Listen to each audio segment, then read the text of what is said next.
does is that creates kind of like an employee-employer relationship between you and your own business, essentially. Like, you're still the owner, of course, like you're still listed as the owner on the company formation documents of your LLC. But for tax purposes, you literally become an employee. And since you're an employee, your business will pay you a salary. It'll pay you a wage, just like you'd receive if you work for someone else as a W-2 employee. So, but the cool thing about S corps is that the only chunk of your earnings that's subject to the self-employment tax is your salary.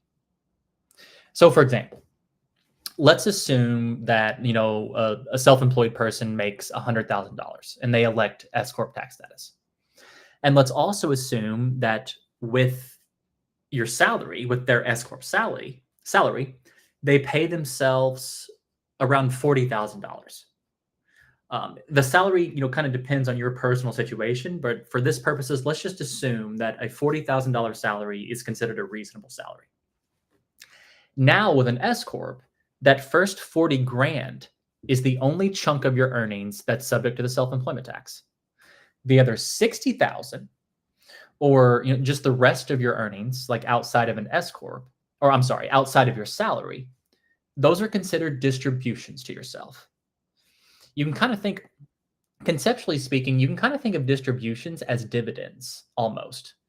But long story short, the distributions are not subject to the self-employment tax anymore. So, sort of assuming that someone makes that much money, how you'd come up with your S corp tax savings in that situation is you take 60,000 and you'd multiply it by 15.3%. And what is that? I believe that's $9,180 a year that you're saving on the self-employment tax just by electing, a different tax status. So, for certain self-employed individuals, it can be quite a pretty penny in terms of what you're saving. What should we do for the 1099 deadline? Well, just kind of simply, you should file that 1099 before the deadline. And essentially what it is a 1099 form is a form that you send into the government that shows how much you've paid a certain contractor or a certain business or a certain person. The government requires you, if you pay over $600, then if you pay like a contractor or someone over $600, you're required to file a 1099. So usually all you'll need for a 1099 is the person's legal name, their address, and their tax ID number, which is either their social security number, their EIN number. So you should just get that in as soon as possible. Since it's January now, what would you recommend new self-employed people do now to prepare for taxes? Well, I would say, for one, your fourth quarter estimated tax deposit, which is just a tax payment that's due for self-employed people, that is due on January 16th of this year. So first off, it's really important that you get that in before the deadline. And getting it in before the deadline can kind of prevent any penalties or anything like that. So that's one thing. But something else is, let's say that you expect to make enough money in 2024 to where an S corp would be worth it for you. It's important, and let's also say that you don't have any sort of business entity set up. Let's say that you don't have an LLC set up or something like that. As long as you're able to get the LLC set up within the month of January, even if it gets registered like on January 29th or something, January 30th, something like that, you can consider yourself an S corp from January 1st onward. So that's important. And if you wait, and if you make a bunch of money in January and you get the LLC set up in February, then you can only become an S corp on February 1st. So all of the money previous to February 1st won't be roped under the S corp tax rules. You'll be considered a sole proprietorship for tax purposes during that time. and it can make your taxes a little bit messy. So that's one thing. And then, of course, just file your taxes by the deadline. That's another important thing. Or at least file an extension to file your taxes, which gives you usually till October 15th to file them. Now, keep in mind that tax extensions or filing extensions, they it doesn't give you an extended time to pay your tax bill. It only gives you an extended time to file your return. So even if let's say that you don't file your return and you make an extension and you owe, $20,000, you will get fined failure to pay penalties the longer from that April 15th deadline that it goes. So even if you don't have time to file your return, be sure to get in an extension with the IRS and be sure to pay them on the IRS website for 2023 taxes. Is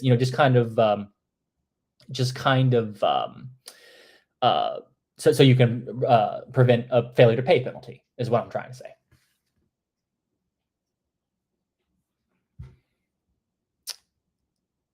Should I hold off on filing my 2023 taxes because of the Biden child tax credit update?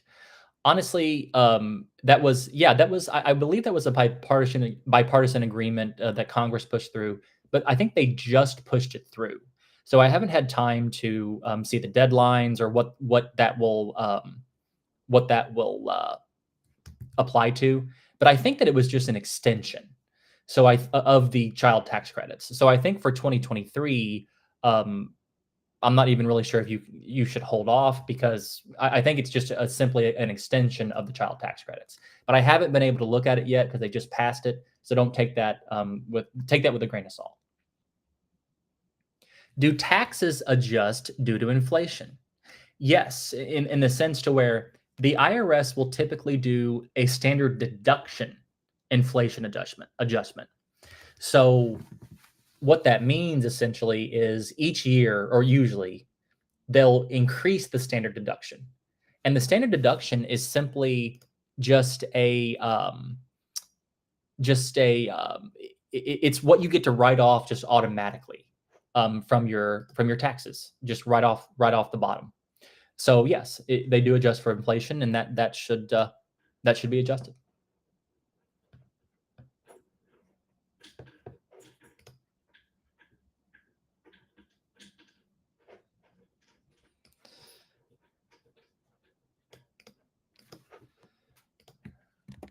Okay.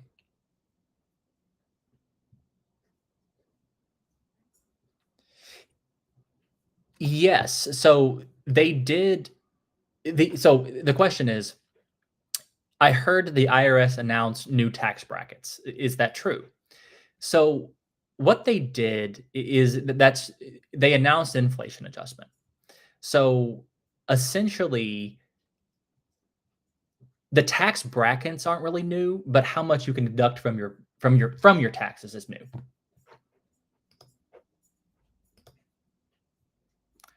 What should we do if we had a higher paycheck in 2023 than previous years? Well, it just kind of depends on your situation. If you had a higher, let's say that you're working for somebody else, like as a W-2 employee or something like that. They're already taking taxes out of your paycheck and paying them over to the government anyway. So if you had a higher paycheck, theoretically, they should just be holding back higher amounts of taxes. So you really shouldn't do anything different if it's just a W-2 paycheck, typically. But if you're a self-employed individual and you had higher income, then you need to be paying, an increased estimated tax deposit. So you need to be giving more money to the government, theoretically. But that also just kind of depends on your business expenses. It depends on what your net income actually is. So I'd have to kind of see, your particular situation before I can thoroughly answer that question.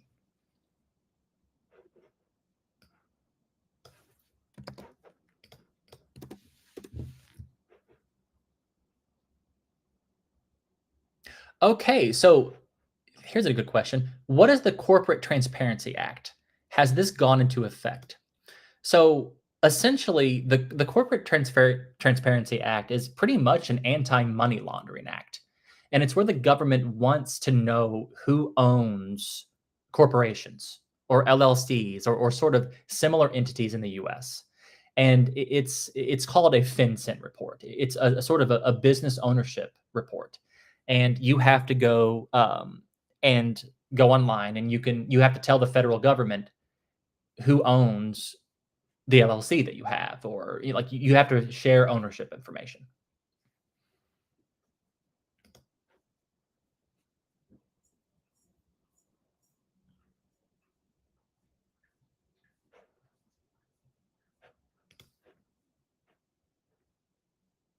What happens if you don't file your FinCEN report? What steps do we take to get this started? Do all LLCs have to do this? Well, eventually, like I think what they're doing is they're making it illegal, essentially. Like with this new act, is that if you don't do it, I think technically, and I'm not an attorney, so don't take this as legal advice, but I think technically, it can be illegal if you don't file it in time. Now, the chances that they'd actually take legal action, I would say, in my opinion, are pretty slim, I would say, unless, it was egregious sort of money laundering activities.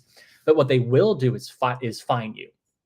So if you don't do it by the deadline, you can get fined. And this is new, so I'm not super aware of it, but I think any formed previously to 2024, the deadline is coming up. It might have either already passed or it's coming up here pretty soon. I think any sort of business entities that were formed after 2024, you have until sometime in 2025 to file that report. So just keep that in mind. But to be quite honest with you, like that's kind of out of my wheelhouse. I'm not exactly sure on the deadlines, so I would do some research, and I think you should be pretty easily. You should be able to find it pretty easily online, that information.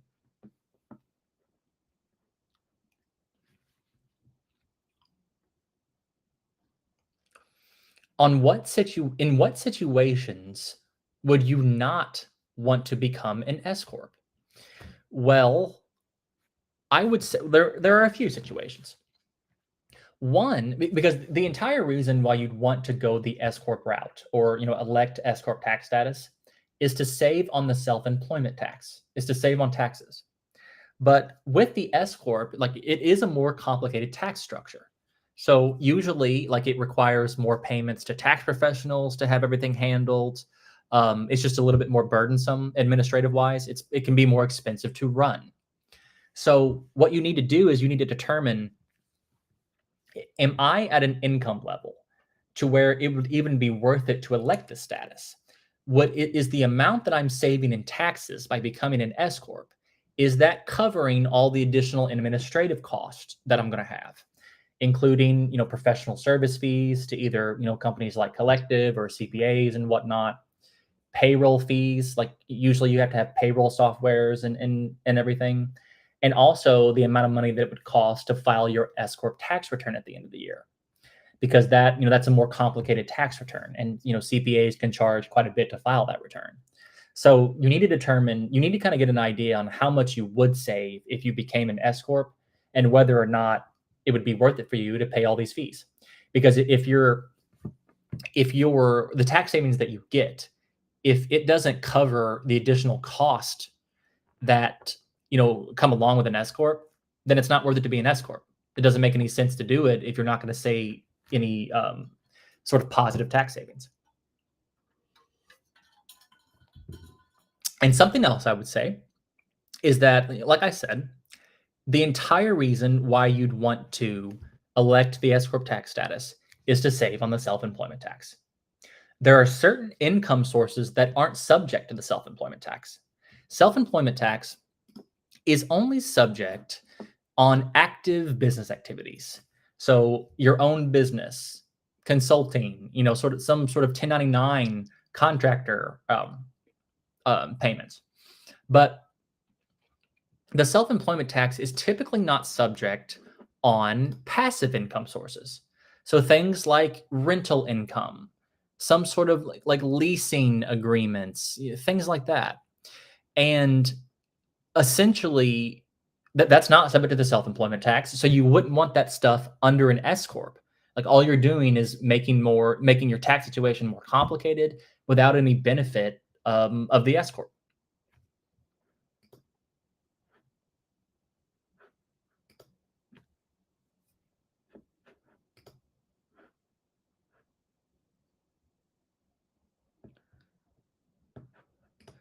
Okay.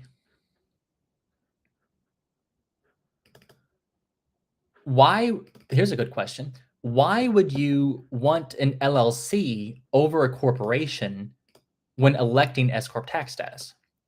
That is a very good question. And essentially, like I said earlier, you can be essentially you can be sort of main two entities before you elect S corp tax status, and is um, one is an LLC and one is a corporation. But essentially, you'd only want to become a corporation if you ever wanted to go public. If you ever wanted to issue stock in yourself or your business and things like that. And that just simply doesn't apply to 99% of small business owners. It just doesn't. And the thing with corporations, C corporations that elect S corp tax status, is you're required to have a board of directors, to keep board meeting minutes and kind of keep a corporate ledger and just other corporate records. And you're not required to do that with an LLC. So if you don't need to be a corporation anyway, then you don't all you're doing by forming a corp is just making it harder on yourself with no benefit. And also, you typically there are there aren't any sort of additional legal protections or additional asset protection with a corporation over an LLC. The LLC is what provides that. It provides just as much asset protection as a corporation. So it just, in a vast majority of times, it's better to have an LLC than it is to have a corporation. Is there any difference between electronically filing taxes versus paper filing? Good question, Danny.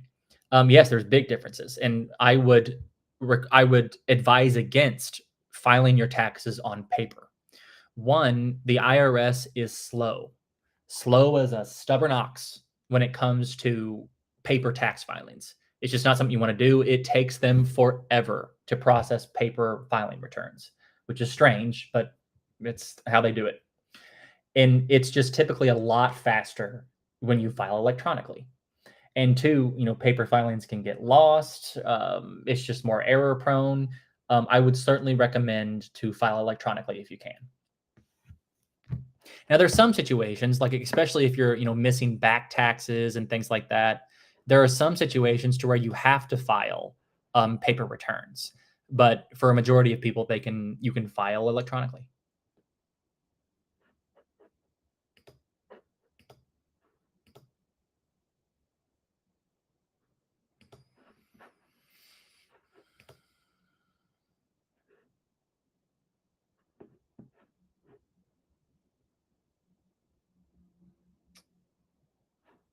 All righty.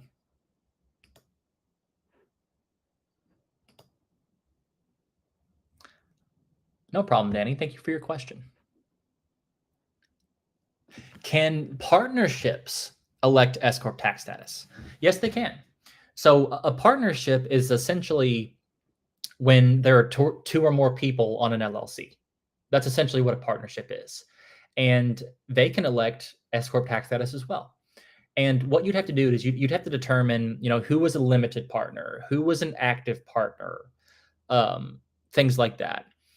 And you would have to, like, if you had, some partners in your business and you elected S corp tax status, it's usually good to have a partnership agreement. So, the partnership agreement is essentially kind of like the legal meat behind your partnership, and it outlines how the income is going to be divvied up. What sort of W-2 salaries people will have, things like that. What can we small business owners do to minimize audits? I heard that taking certain deductions can flag your business. Well, there's a few things you can do to minimize audits. One is to file your tax returns on time. That's one thing. And another thing is to pay your taxes too, on time. But I would say is make sure that your business deductions are reasonable. If you're, making a ton of money, let's say that you're making $200,000 and your net income is zero because you've, written off a bunch of expenses and whatnot, it might still be okay like it might still be proper to write off all the expenses that you're doing. There's no sort of law that says you have to have a positive income. But even still, the IRS would probably be more likely to look at a high grossing business that is writing off a lot of expenses. So keep that in mind. And if you do write off a lot of expenses, just make sure that you could substantiate them and make sure that you could argue that they were reasonable business expenses if you ever were to get audited. Another thing is hiring your children. Be very careful with hiring children or a spouse because there's some people that will just put them on paper as employees. Like they'll just hire their children or hire their spouse because to take advantage of the tax situations. So that's one thing. Now, now it's not illegal to hire your children or anything like that, but just make sure that you can prove that they're actually employees, meaning uh, an employee contract usually needs to be in existence. You need to be able to prove that they actually are working and have some sort of skills in the business. If you're ever audited and you can't prove that, then it's not a fun time. And something else I would say that a lot of people do is buying a car through your business.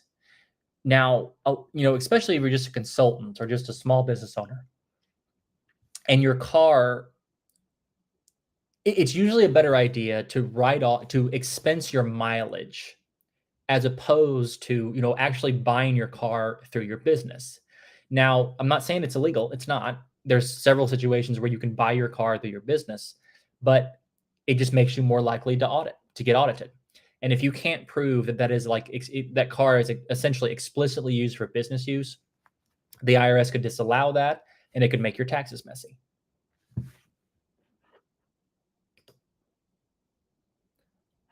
Any tips on making the switch from doing accounting in a spreadsheet versus using a legitimate tool? Well, that's a good question. I guess I would say just switching over to a legitimate tool as soon as possible. I mean, there are certain people that, you can totally do your accounting on a spreadsheet. Like there's certain individuals that have, pretty simple books, pretty simple accounting. So I would just keep that in mind. It's just doing it as soon as possible. But also, and this depends on how complicated your books is, but sometimes it's just a good idea to get help from a tax professional from transitions like that. Transitioning out if your business is getting too complicated to where you can't do it on a spreadsheet anymore. It's usually a good idea to use a tax professional to do that.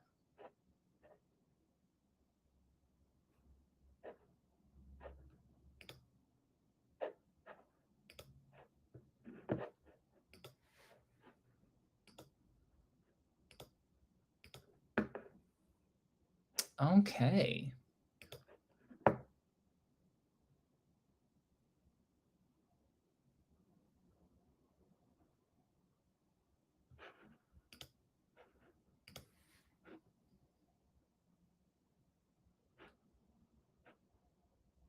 All right. I think I have time for one more question here.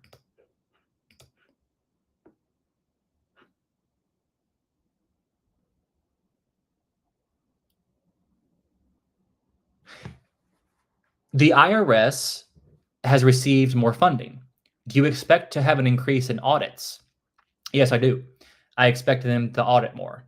Now, they say that they're only going to increase audits, for high earners. For I think what they said would would I think they said people over $500,000. Like typically they'll audit more, but I don't believe them. Just to be quite frank with you, I don't believe the IRS. I think that they'll probably increase audits all the way around.